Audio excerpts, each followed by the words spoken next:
Alhamdulillah, tadi sudah sama-sama kita dengarkan nasihat dari Al-Habib Alwi bin Zaid Al-Kaf tentang haknya muslim kepada muslim yang lainnya. Itu ilmu yang sangat bermanfaat, terutama ada di zaman sekarang ini.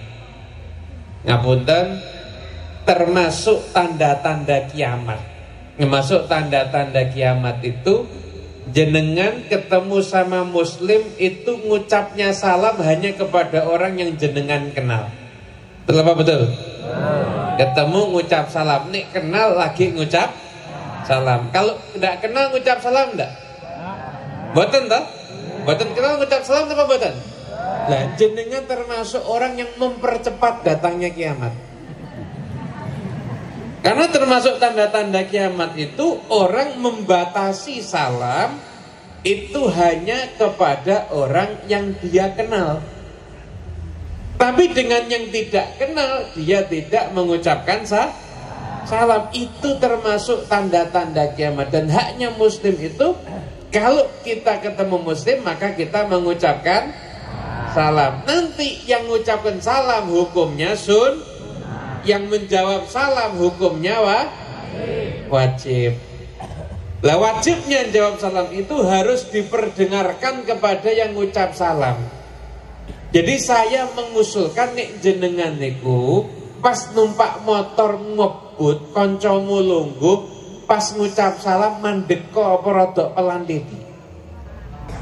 Karena kalau jenengan itu langsung ngebut assalamualaikum, dia harus ngoyak numpak motornya sampai waalaikumsalam nganti krungu.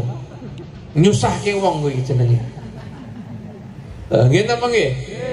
Itu termasuk interaksi kita antara muslim dengan muslim yang lainnya. Itu semuanya sudah diatur oleh Rasulullah sallallahu alaihi wasallam. Orang itu kenapa Islam itu tahiyatnya, penghormatannya itu salam. Itu ada hikmahnya. Para penghuni surga itu nanti penghormatannya mereka adalah salam. Wa tahiyyatuhum fiha salam. Orang kalau mau masuk rumah itu disunnahkan mengucap salam. Dengan masuk rumah sunnahnya mengucap salam. Kalau orang masuk rumah mengucap salam, maka rumahnya dipenuhi dengan kebaikan insyaallah. Amin. Nabi berwasiat kepada Anas bin Malik, "Hai Anas, kalau kamu masuk rumah maka ucapkan salam, maka rumahmu nanti akan dipenuhi dengan kebaikan." Loh kenapa masuk rumah itu pakai salam, enggak pakai salam? Itu kelihatannya sama, betul apa enggak? Jadi kan masuk rumah kaki kanan sama kaki kiri sama enggak? Enggak ada. Masuk rumah nek sikil kiwa sik engko omahe goyang mboten. Masuk rumah kaki kanan, kaki kiri semuanya sama, hampir-hampir enggak ada bedanya. Masuk rumah langsung ngucap salam atau masuk rumah langsung nyanyi sama, kelihatannya enggak ada bedanya. Tapi dari semua cara masuk rumah, Allah Ta'ala paling cinta cara masuk rumah yang dipakai dan dipraktekkan oleh Nabi Muhammad. Begitu Anda masuk rumahnya sama caranya dengan Nabi Muhammad, maka spontan langsung Allah Ta'ala akan menurunkan berkah ke rumah itu. Kenapa? Cara masuk rumahnya persis seperti caranya Nabi Muhammad SAW. Nabi masuk rumah, pertama kali masuk kaki kanan, kemudian ngucap salam. Padahal nenek sing ngosane, lha kok mlebu omah ki kok kudu ngucap salam ki jane ngopo? Oh mlebu omah ki ngucap salam ben beda. Menungso mlebu omah karo wedhus mlebu kandang. Nek menungso mlebu omah kuwi ngucap salam, tapi nek wedhus mlebu kandang ya ora usah ngucap. Berarti nek wonten menungso kok mlebu omah mboten ngucap salam berarti padha karo wedhusnya kok fasih. Lanjut dengan nyapunten lebih sering ingat atau lupa? Jujur. Nah, para wedhus-wedhus sing kula hormati. Tadi wis disebut dhewe nggih ta. Sing maca mlebu omah mboten ngucap salam berarti padha karo wedhus. Lan jenengan sering lali ngucap Berarti jenengan podo karo. Aduh. Jujur, tapi al jujur minal iman insyaallah. Hadirin yang dimuliakan Allah Ta'ala, itu cara masuk rumah aja. Jenengan kalau pengen dah hidupnya jadi lebih bagus. Kan kadang-kadang kan yo mikir, urip yo pancet ngeten-ngeten iki terus gitu apa nggih? Utang, nyaur, lunas, pergi utang nih. Lunas utang lunas maneh bar kuwi utang urip kok ngoten niku tok. Maulid teko mulih ya mung karimu mulih sesuk maulidne teko lungguh ngantuk mulih melek. Urip kok ngoten niku tok. Kalau Anda pengen merubah hidup, pengen hidupnya jadi lebih baik, maka dimulai masuk rumah ngucap salam. Sepele, tapi kalau dipraktekkan dan diamalkan, hidupnya pasti seluruh anggota rumah tangga loh. Seluruh anggota rumah tangga. Jangan yang bapak-bapak masuk rumah ngucap salam. Nanti istrinya ngingetin, kalau istrinya masuk rumah ngucap salam, bang, bu, metu sik. Baru meleboneh ngucap. Anak-anak juga sama. Nggak ngucap salam, keluar lagi masuk rumah ngucap salam. Sampai terbiasa di rumah itu siapapun yang masuk pasti ngucap salam. Rumahnya digerojok berkah sama Allah Ta'ala. Kenapa? Sepele, tapi di situ hidup sunnahnya Rasulullah. Hidup sunnahnya Rasulullah Sallallahu Alaihi Wasallam. Dia mau nanya. Amalnya jenengan sama sahabatnya Kanjeng Nabi banyak mana? Ojo ngaku-ngaku akeh jenengan lho iki. Sahabat niku nek wis sedekah. Itu pernah ketika perang Tabuk, Sayyidina Umar bin Khattab pas punya duit banyak. Sayyidina Umar, saya gunakan setengah harta saya untuk Nabi Muhammad. Dibawa setengah hartanya sowan Kanjeng Nabi, Rasulullah niki kagem perjuangan Islam. Kanjeng Nabi nggih tanglet lah niki jenengan sedekah sementen lah kangge keluarga jenengan pripun nggih? Sampun ya Rasulullah, seperti ini juga, setengahnya untuk perjuangan Islam, setengahnya untuk keluar. Sayyidina Umar mikir, aku dina iki iso ngalahke Sayyidina Abu Bakar Siddiq. Hari ini saya sedekah setengah harta saya, pasti saya ngalahkan Sayyidina Abu Bakar Siddiq. Saya bisa mengalahkan dia. Gak lama Sayyidina Abu Bakar datang, ya Rasulullah ini harta saya untuk perjuangan Islam. Nabi nanya, yang kamu tinggalkan untuk keluarga kamu seberapa? Saya nggak tinggalkan apa-apa untuk keluarga saya kecuali hanya Allah dan Rasulnya. Seluruh hartanya untuk Nabi Muhammad. Oh itu amalnya sahabat, jangan disamakan. Itu baru yang level Khulafaur Rasyidin udah luar biasa. Sayyidina Utsman bin Affan itu ketika mau perang Tabuk itu sepertiga pasukan itu berangkat pakai ongkosnya Sayyidina Utsman. Padahal yang berangkat 30.000 pasukan, berarti 10.000 pasukan sendiri itu dari duitnya Sayyidina Utsman bin Affan. Sampai Nabi menyatakan apa? Madharra Utsman ma fa'alahu ba'dal yawm. Tidak akan ada yang membahayakan Utsman setelah apa yang dia lakukan hari ini. Itu sahabat yang kelas top. Sedekahnya seperti itu untuk Rasulullah Sallallahu Alaihi Wasallam. Ada lagi sahabat yang namanya Abu Khaythamah. Abu Khaythamah ini sahabat baik, orang baik. Cuma ketika perang Tabuk itu perang terakhirnya Kanjeng Nabi. Banyak ujiannya di situ. Abu Khaythamah itu sudah ikut perang, sudah jalan, balik lagi ke rumahnya. Nah, itu Abu Khaythamah itu ketika mau perang Tabuk ini sahabat berat. Kenapa kok berat? Karena jalannya jauh, ratusan kilo, lebih jauh daripada ke Mekah. Setelah itu cuacanya panas. Oh panasnya Arab tidak sama kayak panasnya mana pandaannya. Pokoknya daerah gini pokoknya. Pasuruannya. Ya pokoknya daerah gini karo panasnya Arab kuno waduh. Itu dulu yang orang-orang dulu pernah nyantip daerah, tapi zaman dulu belum banyak AC. Itu dulu kalau mau tidur malam kasurnya disiram air. Jadi tidur 15 menit kering. Saking panasnya ngoten niku, panas luar biasa. Panasnya seperti itu, dan kalau sudah cuaca panas, kebun kurma itu pas mateng-matengnya. Padahal penghasilannya mereka itu kebun kurma, ekonominya diuji, imannya diuji, fisiknya diuji, musuhnya Romawi, kekuatan terkuat di dunia saat itu. Banyak orang-orang munafik gak ikut perang sahabatnya Kanjeng Nabi, tapi tetap berangkat. Ada namanya Abu Khaitamah, sudah berangkat pulang lagi ke rumah. Dia pulang ke rumah, sampai rumah itu disiapkan nama istrinya. Ada tempat duduk iup-iupan biar tidak kena panas. Istrinya nyiapkan air dingin, nyiapkan buah-buahan yang segar, ada anggur, ada kurma, duit yang tidak ada. Duit apa salah gitu, wonten. Buah-buahan yang segar itu disiapkan semuanya. Istrinya ngapunten garwane kalih. Wahyu-wahyu sisa. Ini Abu Khaitamah ketika mau duduk bareng sama istrinya, tiba-tiba mikirnya apa?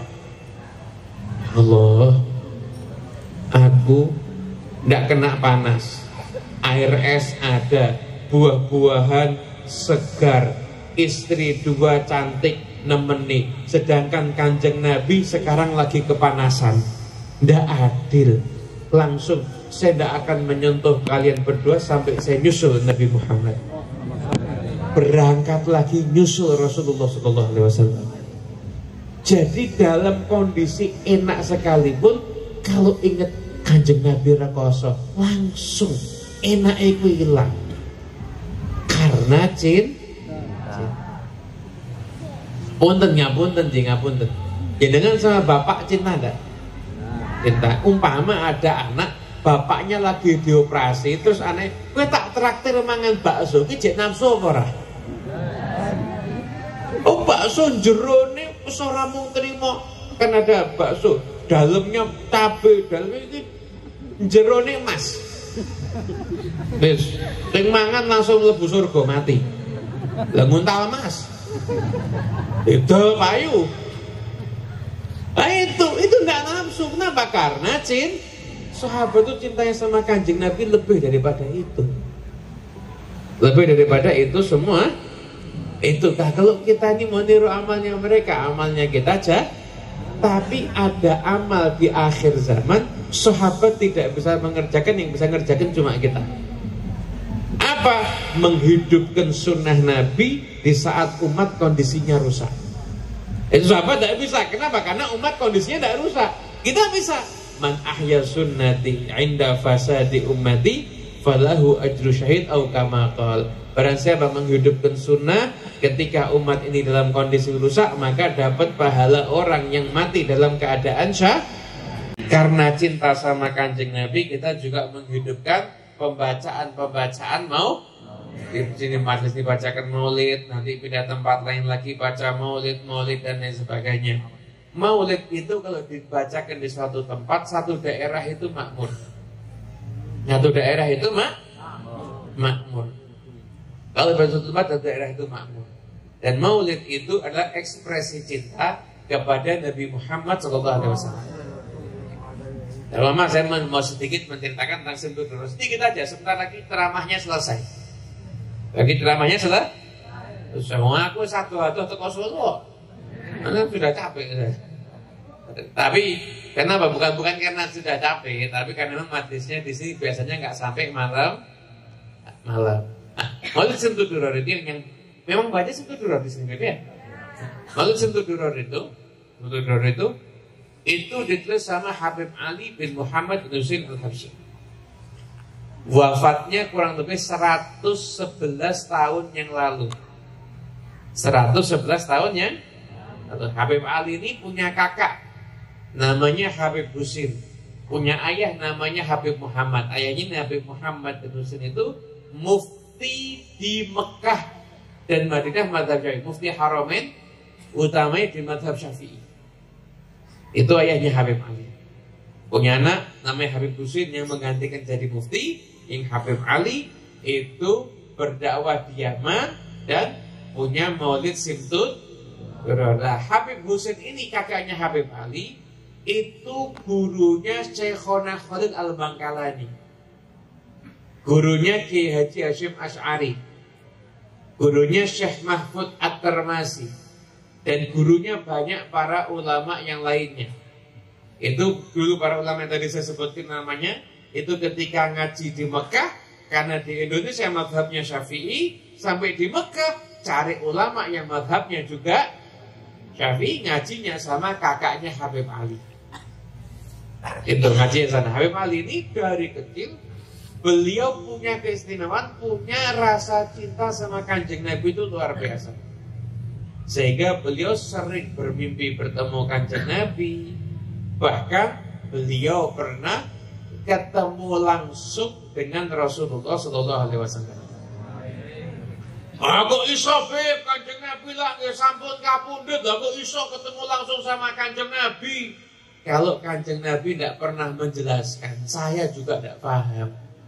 Kok bisa ya yang masih hidup ketemu langsung sama yang sudah tapi Kanjeng Nabi sudah pernah menjelaskan, man ra'ani fil manam fasayarani fil yaqadha. Barang siapa yang melihat aku dalam keadaan tidurnya, maksudnya di alam mimpi, akan berjumpa denganku dalam keadaan terjadi. Wahai Ali, apakah kamu tidak ridho jika amalmu dan amalnya sahabat-sahabatmu diterima oleh Allah Subhanahu wa Ta'ala? Makanya kalau dengan biasa baca Maulid Simtud Duror, semoga tergolong dari sahabatnya Habib Ali, yang amalnya insya Allah akan diterima oleh Allah Subhanahu wa Ta'ala. Maulid ini ditulisnya sama Habib Ali 4 tahun sebelum beliau meninggal.